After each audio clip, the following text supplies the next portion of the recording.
আজকে যখন নবান্নে অভিযান এবং এই নবান্ন অভিযানে দেখা গেল নির্যাতিতার বাবা মা যারা শুভেন্দু অধিকারীর সঙ্গে ছিলেন ডোরিনা ক্রস থেকে মিছিল যখন পার্ক স্ট্রিটে পৌঁছায় তখন পুলিশের তরফ থেকে লাঠিচার্জ হয় এবং লাঠির ঘায়ে নির্যাতিতার মা আহত হয়েছেন। তাকে ইএম বাইপাসের ধারে একটি হাসপাতালে ভর্তি করানো হয়েছে এবং সেখানে রাজ্যের বিরোধী দলনেতা শুভেন্দু অধিকারী যান নির্যাতিতার মাকে দেখতে।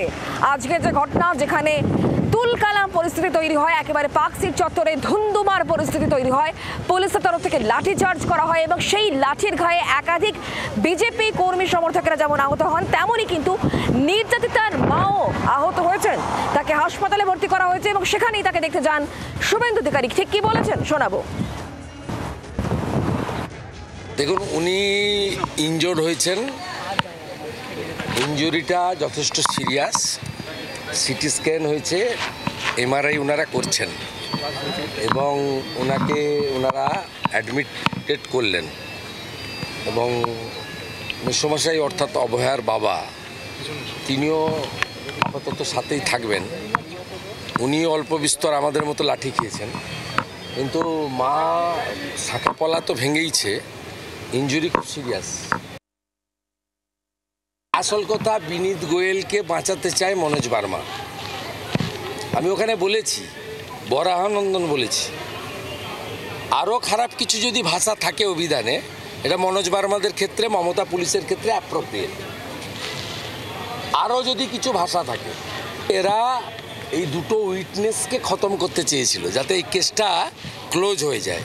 তাই আজকে মমতা পুলিশকে মনোজ বার্মার নেতৃত্বে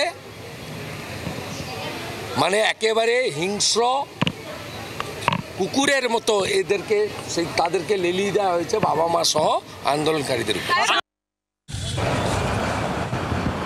শুনলেন শুভেন্দু অধিকারী বক্তব্য। নির্যাতিতার মা আজকে আহত হয়েছেন এবং তাকে হাসপাতালে ভর্তি করানো হয়েছে। সেখানে যান শুভেন্দু অধিকারী এবং তিনি জানিয়েছেন যে তিনি যেভাবে পুলিশ আজকে বাধা দিয়েছে, পুলিশ কেন ভয় পাচ্ছে এই বিষয়ে তিনি বলেছেন, সরব হয়েছেন এবং একই সঙ্গে তিনি এই কথাও জানাচ্ছেন যেহেতু তার উৎসাহেতেই নির্যাতিতার মা তারা এসেছিলেন ডোরিনা ক্রসিংয়ে, তারা মিছিলে হেঁটেছিলেন, তাই তার কাছে এটা একটা দায়িত্ব, তাই তিনি এসেছেন নির্যাতিতার মাকে দেখতে। শুভেন্দু অধিকারীর বক্তব্য আপনাদেরকে আমরা শোনাচ্ছিলাম। তিনি এখনো পর্যন্ত হাসপাতালে ভর্তি রয়েছে, কারণ পুলিশ যেভাবে আজকে লাঠিচার্জ করে তাতে বেশ কয়েকজন বিজেপি কর্মী সমর্থক আহত হয়েছেন, শতাধিক বিজেপি কর্মী সমর্থক আক্রান্ত হয়েছেন বলে শুভেন্দু অধিকারী অভিযোগ। অন্যদিকে নির্যাতিতার মা তিনিও কিন্তু আক্রান্ত হয়েছেন এমনই অভিযোগ। এই বিষয় নিয়ে আমাদেরকে আরো জানাবেন রক্তিমা দাস এই মুহূর্তে আমাদের সঙ্গে রয়েছেন প্রতিনিধি টেলিফোন লাইনে। রক্তিমা, কি খবর রয়েছে? নির্যাতিতার মা এখন কেমন আছেন? শুভেন্দু অধিকারী তাকে তো দেখতে গিয়েছিলেন, কি খবর পাচ্ছ? দেখো, যেটা হাসপাতাল সূত্রে জানা যাচ্ছে যে আপাতত স্থিতিশীল রয়েছেন অভয়ার মা। তবে দেখো, তাকে শুভেন্দু অধিকারী যেমনটা বেরিয়ে জানিয়েছেন যে তাকে ভর্তি করা হয়েছে, সেক্ষেত্রে 3 দিন মতো ভর্তি রাখা হতে পারে। তুমি জানো, যেহেতু তার মাথায় আঘাত রয়েছে, ইতিমধ্যে সিটি স্ক্যান করা হয়েছে।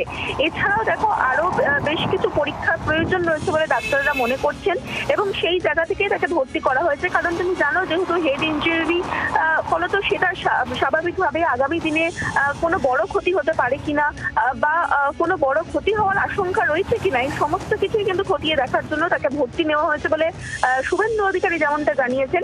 এবং হাসপাতাল সূত্রেও আমরা জানতে পারছি তাকে বেশ কিছু পরীক্ষাও করা হবে। ইতিমধ্যে তুমি জানো যে সিটি স্ক্যান হয়ে গিয়েছে, তবে আপাততভাবে তার অবস্থা স্থিতিশীল বলেই জানা যাচ্ছে। বাংলার আওয়াজ, বাঙালির আবেগ, জি 24 ঘন্টা।